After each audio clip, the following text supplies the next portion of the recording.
তোমার চ্যানেলে আমি শুধু চলে এসেছি দেখো তোমার আর একটা নতুন রেসিপি নিয়ে। তাই এখানে দেখো পেঁয়াজ রসুন আদা লঙ্কা আর আমি দেখো মানে গরম মশলার বদলে এলাচ দিয়েছি, দেখতে পারলে। এখানে কেটে নিয়েছি আলু। দেখো কড়াই বসিয়ে দিয়েছি, কড়াইটা একটু গরম হয়ে যাক। দেখো কড়াই গরম হয়ে গেছে, দিয়ে দেবো সর্ষের তেল। দেখো তেলটা গরম হয়ে দিয়ে দেবো শুকনো লঙ্কা তেজপাতা আর দিয়ে দেবো গোটা জিরে। একটু নেড়ে নেবো। এবার আলু কেটেছিলাম আলুগুলো দিয়ে দেবো।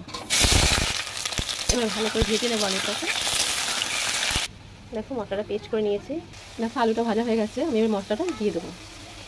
দেখো মশলাটা দিয়ে দিয়েছি, পেঁয়াজ রসুন আদা পেস্ট। এখানে নিয়েছি মশলাটা আমি একটু জল দিয়ে গুলে দিয়ে দেবো। মশলাটাও দিয়ে দিলাম গুলে। এবার এটাকে আমি ভালো মতো কষিয়ে নিই। দেখো কষাতে মশলার কালার চেঞ্জ করে ফেলেছি, বুঝছো? এবার গরম জল দিয়ে দেবো। দেখো তরকারি হয়ে গেছে, এটা নামিয়ে নেবো।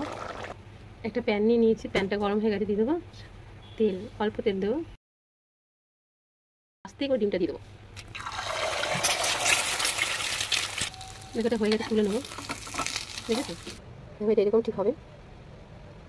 হয়ে গেছে আমার পোচ অমলেট কারি। কেমন হচ্ছে অবশ্যই করে লাইক শেয়ার সাবস্ক্রাইব পাশে থাকবে। সুস্থ থাকবে, টাটা।